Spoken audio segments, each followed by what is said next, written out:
오늘 사연도 함께 나눠볼게요. 60대 여성 사연자분께서 보내주신 경험담입니다. 저희 톡톡 사연 너무 잘 보고 계신다는 인사도 함께 나눠주신 애독자이십니다. 사연자분이 과거에 어떤 일을 겪으셨는지 지금 바로 읽어볼게요.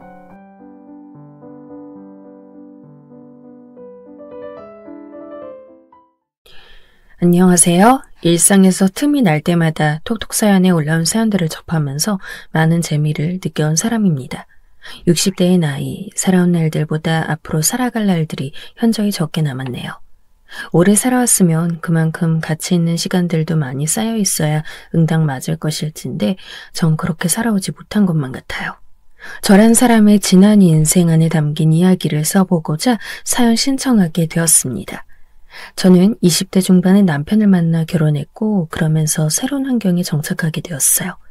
가슴이 불타오를 듯 뜨겁고 대단한 사랑은 아니었지만 결혼에 대한 갈망을 진지한 마음으로 채워줄 정도는 되었습니다.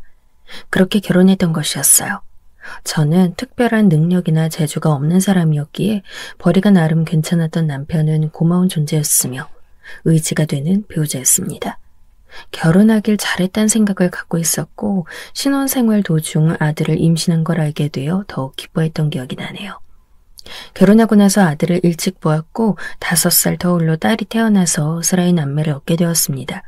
그렇게 아들 하나 딸 하나 보고 오붓하게 살았으면 더할 나위 없을 가정이었는데 저희 가정의 현실은 바람직한 이상과 동떨어져 있었어요.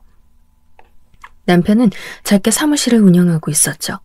그곳에서 남편은 사장이었으며 남편이 바람피운 상대는 그 사무실이 있는 건물의 주인, 즉 건물주의 아내 되는 사람이었습니다. 저희 아들보다도 나이가 많은 자식이 있는 유부녀였어요. 그 여자는 제 남편과 만나 스릴 넘치는 둘만의 행각을 이어가는 대신에 임대료를 덜 받았더군요. 대가라도 되었나 봐요. 임대료가 월 100만 원이었다고 친다면 월 80만 원만 받는 식으로 말이죠. 그런 식으로 남편은 자신의 지출을 저에게 속이기도 했던 것입니다. 저 몰래 비상금도 많이 챙겼어요. 그러다가 자기 아내의 현금 흐름을 수상하게 여겼던 건물주에게 어느 날 덜미가 잡히고 말았죠. 그 전까지도 저는 바보같이 정말 멍청하고 미련하게도 남편이 바람 피우고 있을 거라곤 꿈에도 상상하지 못했답니다. 내일도 사무실에서 서류 좀 보다가 늦게 오겠다고? 맨날 이렇게 일을 많이 해서 어떡해, 여보. 건강관리 해야지. 나 걱정되려 그래. 저 자식 먹여 살리려면 가장으로서 당연히 일해야 하는 거 아니야? 맨날 걱정은. 나 내일 든든하게 먹고 싶으니까 도시락이나 넉넉히 좀 싸줘봐. 계란말이에 그 야채 좀 듬뿍 넣어주고. 그래. 내가 정성껏 도시락 싸줄게. 여보, 도시락도 그렇게 잘 챙겨 먹고 항상 통을 보면 싹 비워서 오던데 살은 어쩜 그렇게 안 쪄? 너무 힘들어서 살이 안 붙는 거 아니야? 체질이 타고나서 그렇지 뭐. 주부이기 때문에 바깥일하는 남편에게 전적으로 현모양처가 되어야 한다고 생각했던 저였어요. 언제부턴가 남편이 식사 때마다 근처 식당에서 식권 대놓고 밥을 먹긴 하지만 도시락도 있었으면 좋겠다고 말을 했었죠. 제가 한 요리 솜씨 했거든요. 결혼할 때까지만 해도 딱히 요리 잘한다 못한다 이런 가늠도 되지 않았는데 결혼하고 살면서는 정말 요리 열심히 배우고 늘 맛있게 식사를 차리고자 했습니다. 그게 아내로서 엄마로서 해야 할 도리이자 최고의 자세라고 여겼으니까요. 그런 제 솜씨를 만끽하고 싶다면서 양 넉넉한 정성 도시락을 원했던 남편이었어요. 저는 그 도시락을 매번 제 남편과 바람난 그 여자가 먹을 것이라곤 상상조차 못했었죠. 집에서 직접 밥을 잘 안 해먹고 파출부 아주머니가 차려준 밥상이나 혹은 식당에서 사 먹기만 했다는 그 여자. 그 입맛에 제 요리들이 맞았대요. 그래서 제 남편을 통해 늘 제가 만든 도시락을 먹었던 거죠. 남편하고 오붓하게 둘이 같이요. 추악하고도 대담했던 두 사람의 행각은 건물주에게 꼬리를 밟히면서 막을 내리고 말았습니다. 건물주가 다 알게 된 이후 저도 모든 내막을 알게 되었을 때 정말 딱 죽고 싶었어요. 그럼에도 제 앞에서 무릎 꿇고 비는 남편에게 흔들렸습니다. 내가 눈이 멀어서 헛된 짓거리를 버리고 말았어. 그럼 안 됐던 건데 나도 알면서 쉽게 멈추지 못했어. 근데 호기심이었고 충동이었을 뿐 아무 감정 없었어. 정말이야. 내 진심만은 믿어주라. 저는 하염없이 눈물을 흘리며 꽉 막힌 가슴팍만 쳐댔었죠. 그때 제 자신이 초라했던 것들 중 하나가 남편 없이는 제가 자립할 능력이 없단 것이었어요. 집안일 하면서 남편 뒷바라지하고 자식들 키우는 게 오로지 저의 업이었던 것을요. 그 외의 행위를 하면서 살아왔던 게 언제인지 까마득하고도 아득했습니다. 남편이랑 이혼하면 그 후엔 어떻게 되지? 만약에 애들을 안 키우겠다고 그러면 내가 애들 맡으면서 그렇게 살 수 있는 경제력을 갖출 수 있을까? 남편이 양육비를 밀리면 굶게 되는 거 아니야? 그런 현실적인 계산이 들어간 순간부터 저는 남편에게 그 추악했던 바람의 전말을 따져 물을 의지를 잃어버리고 만 것이었습니다. 단지 우리 애들 생각해서 앞으로는 건실하고 떳떳한 아빠가 되어달라고 부탁을 남길 뿐이었죠. 사무실도 다른 위치로 이전해서 새로 시작했고요. 점차 그때의 상처를 잊어가고자 했습니다. 요리할 때마다 불쑥불쑥 내 정성이 담긴 도시락을 그 여자랑 나누어 먹었던 남편의 모습이 상상되면서 손이 덜덜 떨려올 때가 있었고, 재료를 손질하다가 다리에 힘이 풀려 잠시 주저앉아서 눈물을 훔칠 때도 있었습니다. 혼자 속으로 삭혔어요. 나만 굳세게 견디면 우리 가정 겉으로나마 문제없고 어떻게든 버틸 수 있다는 생각으로 말이에요. 적어도 우리 애들이 둘 다 성인 돼서 자리 잡을 때까지만 눈 맞고 귀 맞고 살아야 한다고 여겼습니다. 하지만 사무실 이전한 지 몇 달 되지 않았을 때였어요. 남편이 폭행 시비에 휘말려 경찰서에 있다고 새벽에 전화가 왔어요. 그 시각에 택시 불러다가 경찰서에 가보니 남편은 인사불성 고주망태가 된 모습이었고요. 폭행 시비가 벌어진 곳은 불건전한 술집이었습니다. 그곳에서 일하는 아가씨를 두고 다른 손님과 시비가 붙었다고 했어요. 정신이 아득해지더군요. 개벌은 남 못 준다는 말이 괜히 있는 게 아니었어요. 그때 일로 저는 악에 바쳤죠. 내가 뭐 큰 걸 기대했어? 뭐 대단한 걸 부탁했냐고. 기본적인 도리만 해달라는 건데 그것도 지키기 힘들다는 거야? 내가 당신이란 사람의 아내이긴 해? 날 그렇게 생각은 하고 있어? 날 존중하는 마음이 있다면 이럴 순 없는 거잖아. 그러자 남편은 점차 제 탓을 하기 시작했어요. 제가 본인 기준에서 영 만족스럽지 못한 여자이기 때문에 자꾸 밖으로 돌게 된대요. 그 말을 듣고 제가 얼마나 어안이 벙벙해지던지요. 차라리 그것까지였으면 미련하고 능력 없는 제가 꾹 참고 살았을지도 모를 일입니다. 그러나 남편은 점점 더 술을 즐기게 되었고 늘 즉흥적으로 살았어요. 그 기분에 맞춰주지 않으면 사람이 거친 면모를 드러냈습니다. 남편은 이혼 가정에서 자란 사람이었어요. 시아버지는 술, 담배를 너무나 사랑하셨으며 폭력적인 분이었고요. 시어머니께선 당신의 가정을 두고 가치를 2번이나 하셨던 분이었어요. 평범의 범주에 들지 않는 분들이라 그런지 제 남편이 습관적으로 외도를 하고 이젠 폭력까지 행사하기 시작했으면서도 당신들의 아들을 비난하지 않았죠. 그래도 돈을 못 버는 건 아니니까 그만하면 괜찮은 가정 아니냐면서 되려 절남을 하셨죠. 그렇다고 제가 친정에 기댈 수 있는 건 아니었습니다. 어찌되었든 돈벌이라도 어느 정도 받쳐주는 게 시댁이었지만 제 친정은 그마저도 못했거든요. 어렸을 때부터 가난하게 자랐습니다. 제 친정 아버지는 두뇌파도 육체파도 아니었어요. 단적인 표현으로 정말 무능한 분이었죠. 친정어머니가 억척같이 일을 하셨어요. 서로가 안 맞아서 두 분은 자주 싸우셨고요. 항상 돈에 쪼들려서 작은 지출에도 벌벌 떨면서 살았습니다. 그런 주제에 가족인원이 있어서 저는 제 친정 식구들에 대한 애틋한 감정이 늘 마음 한구석에 있었어요. 다 같이 가엾게 힘들게 살아왔으니까요. 그걸 다 봐왔고 너무 잘 알았으니까요. 제가 남편이랑 결혼 생활 유지하는 게 너무너무 힘들고 이대로 계속 살다간 정신병 걸릴 것 같다고 어느 날은 거의 울부짖으면서 친정 부모님에게 털어놓은 적이 있었습니다. 이때가 남편이 건물주의 아내랑 바람났다가 들킨 직후의 시기였죠. 한참 가만히 듣고 계시던 친정아버지 저에게 하시던 말씀. 남자가 바깥일 하고 살다 보면 이런 일 저런 일 다 일어날 수 있는 법이더라. 남편을 비유하시더군요. 생각지도 못한 반응이었기에 제가 얼마나 당황했는지 몰라요. 그런데 어머니 역시 한숨과 함께 저에게 이렇게 말씀하시는 거예요. 아휴, 이혼해서 여자 혼자 살아가기 얼마나 힘든데 게다가 애들까지. 일단은 용서하고 어떻게든 같이 살아봐야 할 거 아니니. 네가 마음을 넓게 가져라. 배신감이 좀 들었던 것 같아요. 부모님이 그렇게 말씀하시니 제가 넋이 나간 상태에서도 그래, 내가 능력도 없는데 이혼해서 그 다음엔 뭐 어떡할 건데 이런 계산을 하게 되었던 거죠. 그리고 세월이 흘러 최악으로 치달은 남편이 아예 대놓고 외도를 일삼고 폭력까지 행사하게 되었을 때도 망설이기만 했어요. 진작 이혼을 생각하지 않은 것은 아니었습니다만 전업주부로 살아왔던 저에게는 너무나 어려운 일이었죠.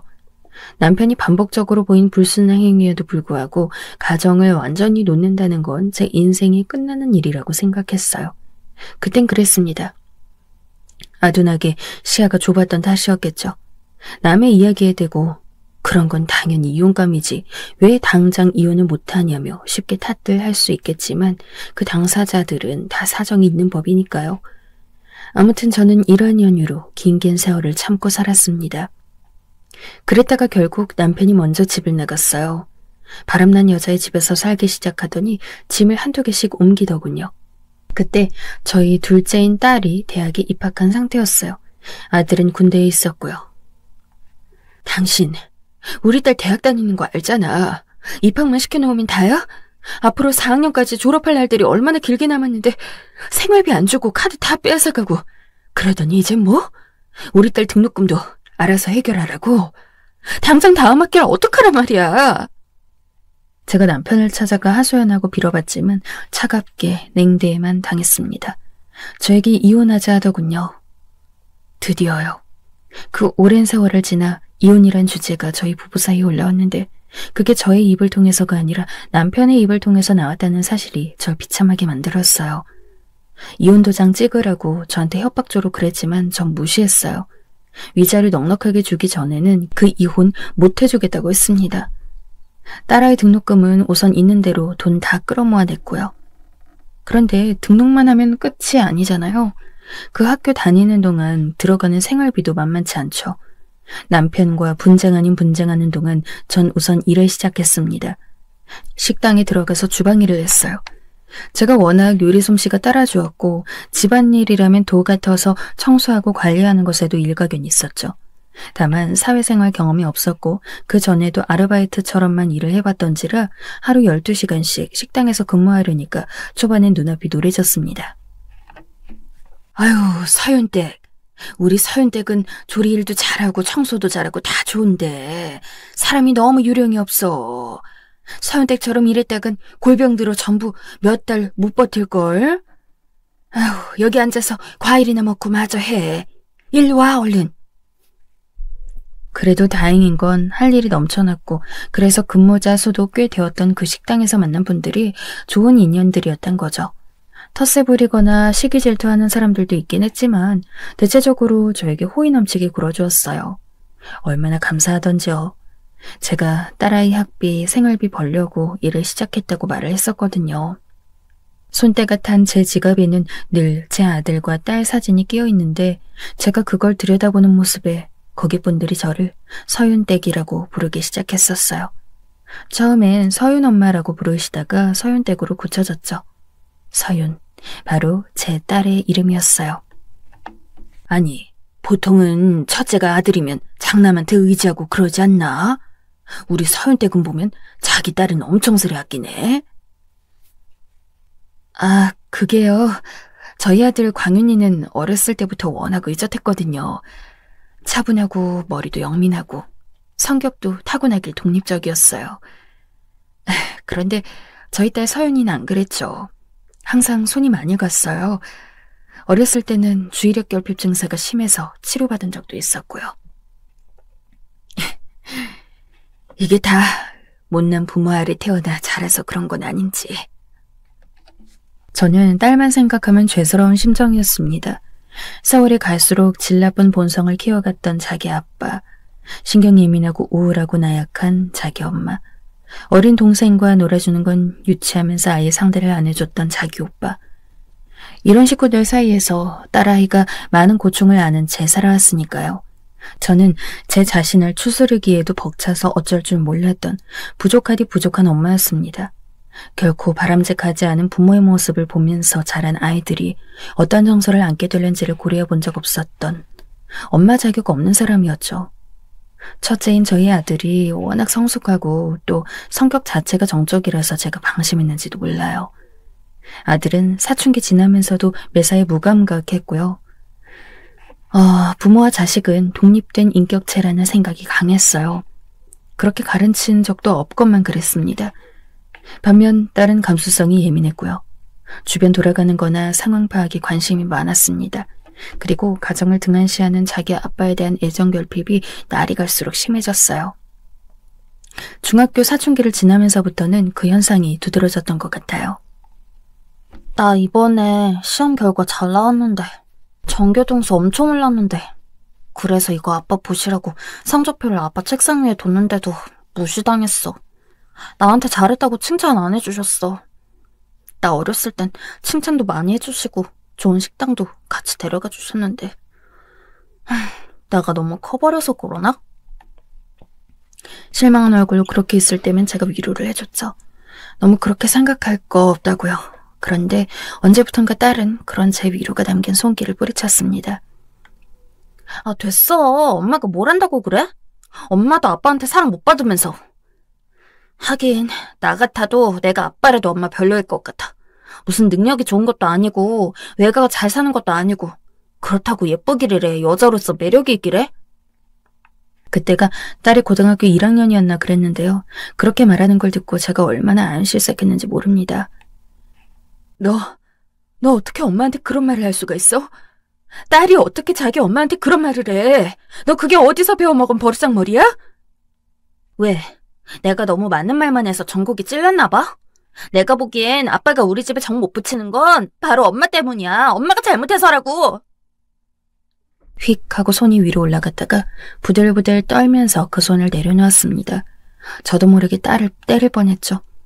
분노를 사귀는 저를 보며 딸도 울컥한 표정이었고요. 도대체 어디서부터 잘못 끼워진 단추였는가. 예전에 남편이 건물주의 아내랑 바람났을 때 그때부터 뭔가 바로잡았어야 했는데 자꾸 먼 길을 잘못 돌아왔다는 생각만 들었어요. 후회해봤자 늦은 것이었지만요. 아니 사실 그때도 완전 늦은 건 아니었는데 아둔하고 미련했던 저는 제대로 앞을 헤아리지 못했습니다.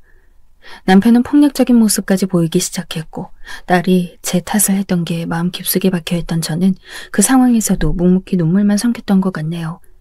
그렇게 끌어온 사태가 남편이 집 나간 것, 돈을 완전히 끊고 이혼을 종용한 것으로 결실을 맺었던 거죠. 제가 식당 일을 하는 동안 예전엔 한 번도 그려보지 못한 밝은 미래를 꿈꾸며 버텨낸 것은 제 자식들 덕분이었습니다.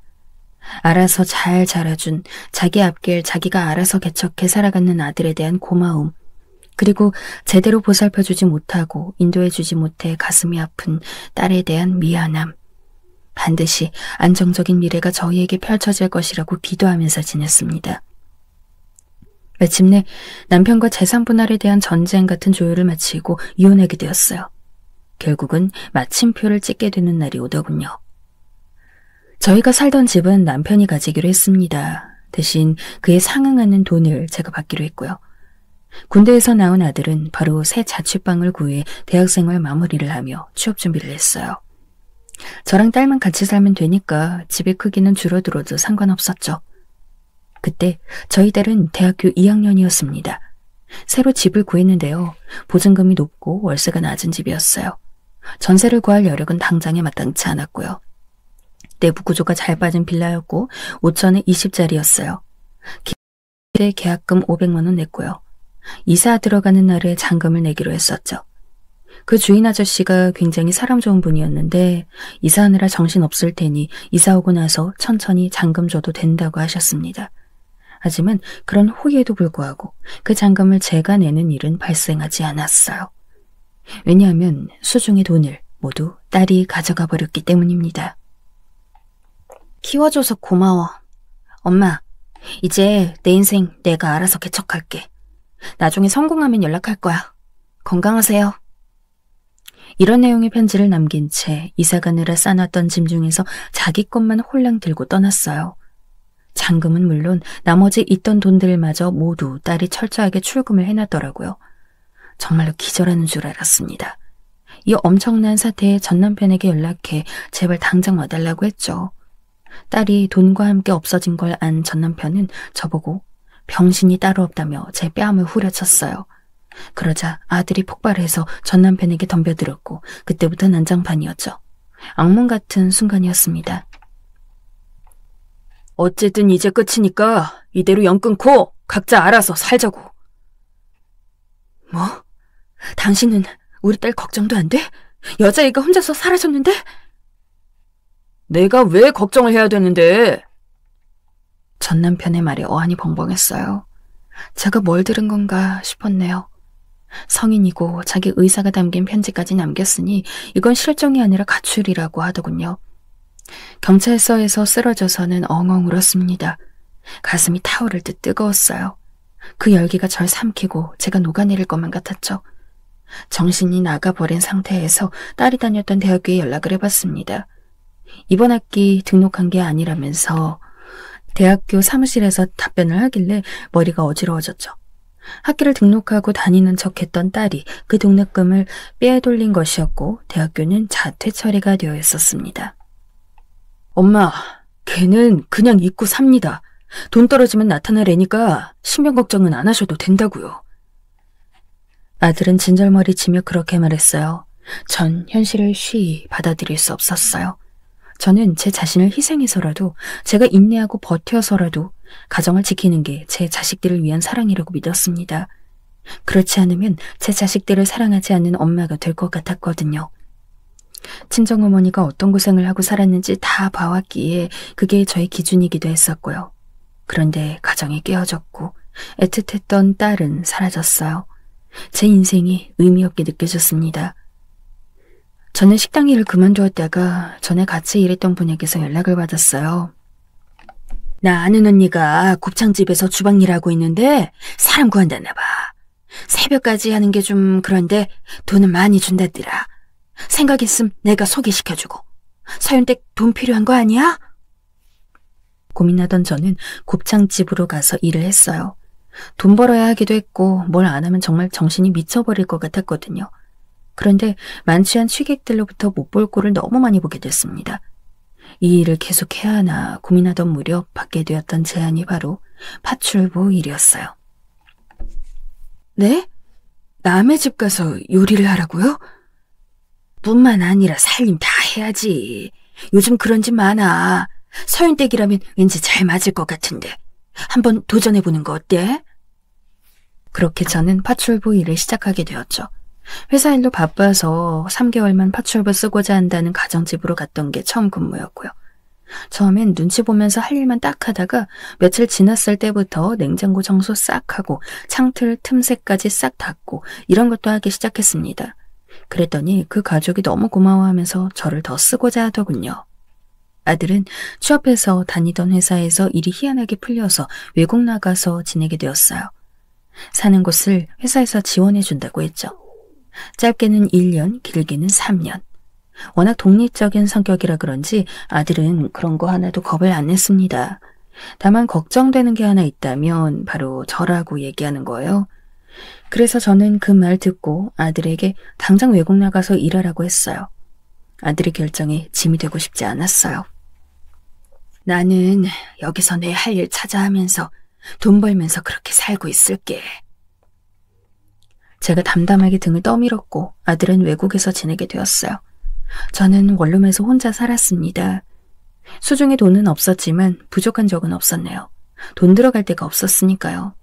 급여가 들어올 때면 불법적인 방법을 이용해 딸을 찾는 상상을 자꾸 했습니다. 그런데 겁이 났어요. 딸을 그렇게 해도 못 찾을까봐, 그리고 절 내칠까봐 가슴앓이를 했고 자주 악몽을 꾸었습니다. 제 가슴에 대못 박았던 딸이지만 그래도 제가 낳은 자식이었으니까요. 저는 파출부 일을 계속하면서 고용주의 신뢰를 얻게 되었어요. 저는 그 세계를 잘 몰랐는데 자기들끼리 아름아름 괜찮은 사람이 있으면 연결을 해줬습니다. 시간이 지나자 저는 TV에서 본 연예인들이나 살 법한 초고가의 아파트 단지를 아무렇지도 않게 출입하는 사람이 되어 있었어요.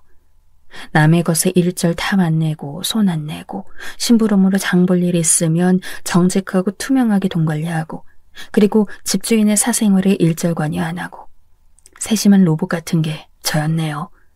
쉬지 않고 일은 하는데 감정을 배제한. 저는 많은 것에 초연해져서 그리했을 뿐입니다. 남의 것을 건드리는 거요? 전 남편이란 작자를 겪어왔던지라 그런 일체행 행위에 전 구역질이 나는 사람이었습니다.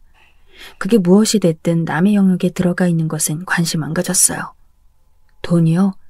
뻔히 자기 엄마 곤란해지고 힘들어질 거 알면서도 그 돈 전부 가지고 날랐던 딸을 생각하면 돈에 손대는 거 정말 역겨웠네요. 남의 돈 몰래 훔친다고 상상만 해도 머리가 지근거릴 정도였어요. 저에게 그런 과거의 상처가 있었으니 저는 일하는 집에서 아무 것에도 눈독 들이지 않았던 겁니다. 그 어떤 좋은 것을 봐도 무덤덤하기만 했고 이런 저를 고용주들은 무척 마음에 들어 했어요. 일이 끊기는 경우가 없었죠. 그렇게 흘러가듯 주어진 상황에 맞춰 살았습니다. 아들은 외국에서 정착했어요. 큰 돈을 버는 건 아니었는데 한국보다 그곳의 생활이 매력적이라고 하더군요. 언제 한번 아들이 절 그곳으로 불렀습니다. 장거리 비행 끝에 아들이 있는 곳에 가봤어요. 저한테 같이 여기서 살자고 아들이 그러는 거예요. 나를 위해서 그러는 거 알아. 하지만 난 그냥 내 인생 살란다. 전 남편이 망하길 기도하는 초라한 여자로서 내게 상처를 주고 잠적한 딸이 돌아오길 바라는 엄마로서. 저는 아들의 평온한 일상을 제가 깨고 싶지 않았기에 거절했는데 제 이야기를 듣고 아들은 화를 냈어요. 엄마 제발 이제 아버지는 잊으세요. 그 인연 없던 걸로 하시라고요. 그리고 제가 말을 안 하고 살아서 그렇지 제 동생이지만 서연이 걘 어렸을 때부터 이상했어요. 아들이 그러더군요. 부부가 사랑해서 결혼해도 성격 안 맞을 수 있고 불만이 있을 수 있다고요. 하지만 그렇다고 모든 사람이 외도하거나 폭력을 저지르진 않는다는 거예요. 보통 사람들은 부부간의 신의를 지키고 자녀들을 보호한다고요. 하지만 자기 아버지 같은 사람은 자기 만족을 위해 하지 말아야 할 행동을 거리낌 없이 하는 사람이라고 했습니다.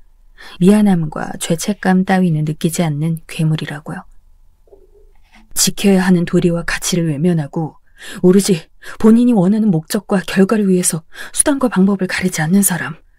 그게 바로 아버지 같은 사람이에요. 그리고 서윤이는 아버지를 닮았어요. 비약하자면 위험한 존재라고요. 막말로 같이 살았으면 생명보험 그럴싸한 거 들어서 엄마 사고 사러 위장하고 그 돈 챙겼을걸요? 너 어떻게 그런 말을 할 수가 있어? 네 동생인데. 엄마, 걔가 어떤 애였는데. 엄마는 일부러 나쁜 기억 지워버리고 좋은 기억만 떠올리려 하시잖아. 내가 그거 잘한다고요. 아버지고 동생이고 다 잘못된 인연이었어요. 아들에게 반박할 말이 없었어요. 가슴이 옥죄어왔고 전 홀로 한국으로 돌아와 저만의 일상을 계속 살고자 했습니다. 파출부 일을 하면서 시든 꽃처럼 살아갔죠. 그러다가 드라마에서나 봤던 대저택으로 일을 나가게 되었어요. 원래 거기 오래 계셨던 아주머니께서 교통사고로 다리에 깁스를 하시게 된 거예요. 그 집에선 그 아주머니에 대한 신뢰가 강했기 때문에 당사자를 통해 인맥 소개를 받기를 원했습니다. 아주머니는 자신의 부재 기간에 대타해줄 사람을 찾으려고 오래 이쪽 세계에 몸담고 계셨던 어떤 분께 연락을 했죠. 그리고 그분이 저에게 제안을 하셨던 겁니다. 제가 워낙 자부만 내지 않고 일을 해왔으니 늘 평가가 좋았거든요. 평창동의 대저택이라 제가 사는 곳에선 거리가 좀 있었지만 교통비도 지원해준다 그러고 시간 대비 급여가 높길래 일단 하기로 했어요. 한 달 단위로 연장하기로 하고요. 그곳 주인은 어떤 회장님이셨고 아내분과는 오래 별거하다가 이혼하셨다고 했습니다. 그리고 새로 여자가 있는 분이었죠. 아주 젊은 여자인데 나이 차이를 극복하고 결혼하실지도 모른다는 기본 정보를 들었습니다. 저는 대수롭지 않게 생각했었네요. 어린 여자를 애인으로 삼는 경우야 종종 있으니까. 드라마를 많이 봐서 그런 것만은 아니었고 제가 파출부하면서 직접 본 게 있어서 그랬습니다. 저는 그 대저택으로 출근해서 저와 함께 일할 제 또래의 다른 파출부와 인사를 나눴어요. 아, 저는 그냥 서윤댁이라고 불러주세요. 네, 그럴게요. 호칭이 정감가네요. 성함은 서윤이 아니시던데, 그러면 자녀분 성함? 네, 맞아요. 저희 딸 이름이에요. 어머, 저희 사모님 별명도 윤인데, 회장님께서 윤이야, 윤이야, 그렇게 부르시거든요. 대한민국에 윤자 이름 달고 있는 사람이 얼만데 전 아무런 접점도 떠올리지 못했어요. 전 워낙 손이 빠르고 야무져서 첫날에 보조하는 것도 전혀 무리 없이 해냈어요. 식사는 회장님께서 좋아하시는 음식이 있어서 그것만 메인으로 내놓고 나머지는 그냥 가짓수 잘 맞추면 된다고 했습니다. 잘 숙제해놨고 그렇게 긴장되었던 첫날이 종료되었어요. 그리고 진짜로 일을 시작한다고 할 수 있는 둘째 날이었어요. 오, 새로 오신 분이군요. 앞으로 잘 부탁드리겠습니다. 저는 집안에서 회장님을 뵙게 되었어요. 저는 그렇게 말씀하는 회장님 앞에서 공손하게 인사드렸고요. 그리고 사모님이란 분도 배웠어요. 집안에서도 맵시 넘치는 원피스를 입고 다니는 젊은 여성이었습니다. 마치 외출하는 것처럼 화장도 하고 있었고요. 그때까지만 해도 전혀 예상하지 못했습니다. 펼쳐질 일들을 말이에요. 식사 차려드리고 자리를 뜨려는데 앉아서 숫자를 들던 그 사모님이 놀라서 찢어질 듯한 눈으로 저를 보는 겁니다. 왜 저렇게 보시지? 날 보시는 게 맞긴 한가? 의문을 품고 그 공간을 벗어나던 저는 벼락 같은 깨달음을 얻고는 걸음을 멈춰 섰습니다.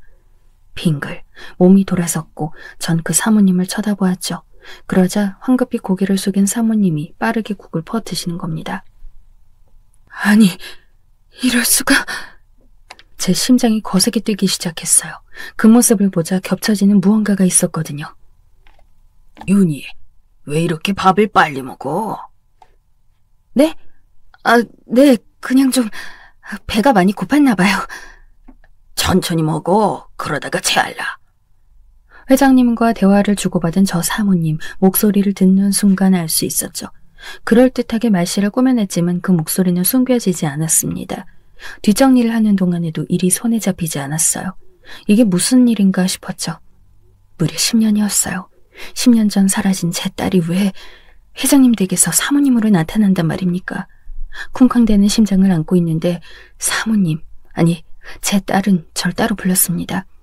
제가 조용한 눈초리를 자꾸 보내니까 좌불안석이었겠죠. 너 서윤이니?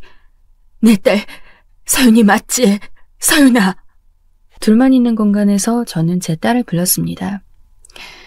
지난 10년간 소식 한 번 없었던 제 딸을 말이죠. 이게 어떻게 된 거야? 그동안 어떻게 살았어? 얼굴 좀 보자. 아이씨, 이거 왜 이래요? 저리 떨어져. 어딜 대뜸 내 얼굴을 만지는 거야? 딸은 제 손길을 떼어냈습니다. 쌍꺼풀 수술을 해서 눈이 달라진 데다 화장 때문에 빨리 못 알아봤지만 제 딸 서윤이가 맞았어요. 네가 왜 여기 사모님으로 있는 거니? 회장님하고 정식으로 결혼해서 부인이 될 수도 있다고 들었는데 어떻게 그게 너인 거야? 웃기셔. 그러면 뭐 안 될 이유라도 있나? 빈정거리는 딸의 말투, 절 업신여기는 내려다보는 태도를 본 순간 제 가슴이 미친 듯이 아려왔습니다. 회장님께서는 네가 이혼당하고 버려진 엄마의 돈을 가지고 날랐던 과거를 아셔? 온몸 갈아서 너 생활비 대고 네 등록금 넣어줬더니 그 돈마저 가지고 도망갔던 것을 아시냐고. 저도 모르게 외쳐버렸어요. 가슴에 진 응어리가 그렇게 하라고 시켰나 봐요. 그랬더니 딸은 무섭게 눈을 치켜 뜨면서 이렇게 말했습니다. 그 입 닥쳐요. 뭐라고? 못 들었어? 입 조심하라고 이 아줌마야. 죽기 싫으면. 알았어? 저는 그 순간 아들의 말이 떠올랐습니다. 자기 자신이 가장 중요한 사람이니까 자신을 위해서라면, 자신이 즐거우면, 자신이 하고 싶은 것이라면, 자신의 이득을 위해서라면 방법과 수단은 중요하지 않은 사람. 저의 전남편과 딸이 그런 사람이라고 했단 말이요. 딸은 정말이지 자기 아빠와 똑 닮았던 것입니다. 죄책감, 망설임 그런 것 따윈 없었어요. 저같이 우매한 사람은 그들의 손쉬운 먹잇감일 뿐. 아줌마, 내일까지만 나오고 그만두시죠. 당장 오늘 새로운 사람 구하라고 할 거니까. 누구 맘대로 절대 그렇게 못해. 자기 발로 안 나가시겠다. 그럼 내가 쫓아내드릴게. 저를 세게 밀치고는 제가 바닥에 주저앉은 걸 보지도 않고 딸은 급의실을 나갔습니다. 그리고 딸은 정말로 절 쫓아냈어요. 제가 자기 귀걸이를 훔쳤다고 누명을 씌웠습니다. 책임을 묻지는 않을 테니 그냥 그만두라고 했죠. 지난 세월 청렴하게 파출부 일을 해온 저에게 오점을 남기기까지 했던 겁니다. 저는 다시 그 대저택에 찾아갔지만 문전박대를 당했어요. 서윤아, 네가 엄마한테 어떻게 이럴 수가 있어? 일부러 들으라고 소리를 질렀어요. 그랬더니 경찰이 와서 절 잡아갔어요. 서민들이 신고하면 안 먹힐 텐데 제가 주거 침입을 한 것도 아니었건만 정말 서럽고 당황스러웠습니다. 경찰이 저한테 다신 이러지 마시라고 구두 경고를 남겼죠. 저는 원래 그 대저택에서 오래 일했던 교통사고로 쉬고 계신 분의 번호를 알아내 연락했어요. 제 딸을 밑바닥에서부터 올라왔고 캔디 마냥 역경에도 굴하지 않는 착한 여자라고 회장님이 높게 샀다는 것을 저에게 알려주셨죠. 저는 그 사모님이 제 딸이라고 했지만 그분은 몸을 사리셨어요. 사실이라 해도 제가 입을 놀릴 순 없어요. 어떤 비밀이건 입을 다물고 있는 게 이 자리의 능사라서 제 입지가 더 중요해요. 말씀하신 게 진짜라면 나중에 어떻게든 밝혀질 테니 너무 낙심하지 마시고요. 그분의 반응에 낙심했어요. 하지만 딸이 회장님과 결혼하면 어떤 결말을 맞든 그건 딸에게 무조건 이득일 거라 생각했습니다. 그 뜨거운 가슴이 그걸 막아야 한다고 외치더군요. 저는 회장님 회사를 찾아갔어요. 회장님 뵈러 왔다고 하니까 쫓아내더군요. 그래서 동선을 받았다가 차에 타실 때를 기다렸어요. 그리고 마침내 회장님, 저 보신 적 있으시죠? 기억나시나요? 회장님 댁에서 잠깐 파출부로 있었던 사람이에요. 저는 회장님을 뵐 수 있었죠. 지체 않고 외쳤습니다. 사모님이 제 딸 같습니다. 실종된 제 딸아이요. 그런데 절 기억하지 못하는 걸 보면 무슨 사고라도 있었나 봐요. 그러니까 제발 유전자 검사를 할 수 있도록 부탁드립니다. 회장님뿐만 아니라 같이 있는 사람들도 다 들을 수 있도록 크게 소리 질렀어요. 적대적으로 말하면 오해받을 수 있으니 딸은 결백하고 전 딸을 찾고 싶은 엄마인 양 그렇게만 굴었습니다. 대학 그만두고 집안 재산 모두 가지고 사라졌던 제 딸 서윤이 설마 사모님이시겠어 싶지만 너무 닮았습니다.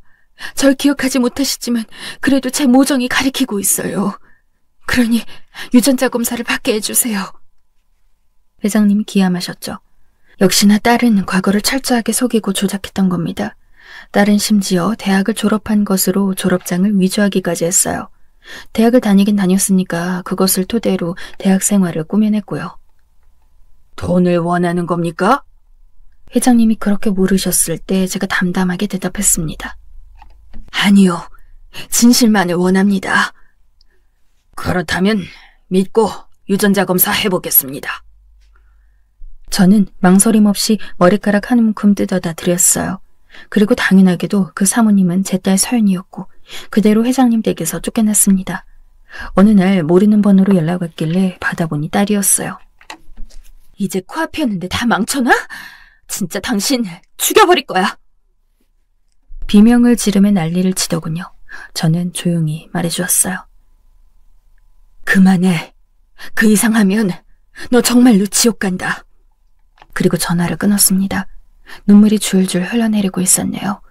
뭐가 맞는 건지도 모른 채 그리 행동하고 말았던 저는 허망함에 휩싸였어요. 그 후로 저는 아들의 설득에 따라 외국으로 넘어왔습니다. 모든 한국 생활을 정리한 채 말이에요. 다시는 돌아가지 않을 작정이지만 단 하나 아른아른 거리는 건 그곳에 제 딸이 있기 때문인 것 같습니다.